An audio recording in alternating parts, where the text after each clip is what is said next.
My name is Hannah Meachin. I'm a production designer, art director, and founder of Major Art Department, an all-female set design conglomerate based out of Atlanta and Los Angeles, and welcome to Night School. The set tells the story of the project.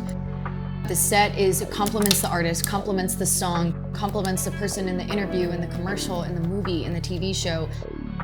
The set tells the story, sets the background, sets the tone.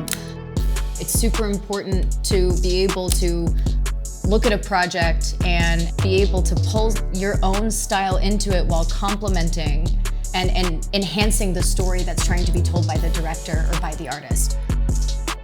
I've worked for Tiana Taylor, I've worked for Elton John, I've worked for T-Pain, I've worked for Chick-fil-A, Food Network, Mercedes-Benz, Lil Baby, Lotto, 21 Savage, Gucci Mane, the list is endless.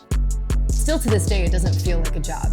I get to paint and I get to, draw something out on paper and then give it to my build team, and I get to see it in person, and being able to go back and forth from the sketch to the actual thing, there's nothing better in the entire world.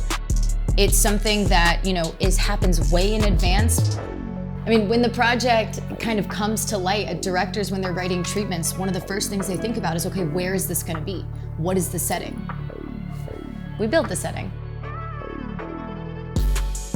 So coming to this night school, I'm gonna explain a lot how I started in the industry, how I came up, and the most important things, when speaking to clients, you've gotta be able to sell yourself that you are the right person for that project every single time. I'm gonna talk a lot about, prop sourcing. What I'm gonna do is I'm gonna bring in a treatment, I'm gonna bring in a creative, I'm gonna have you guys design sets, I'm gonna critique them, and show you how to bring something new to the table that, that's our job, to bring something new and unseen before.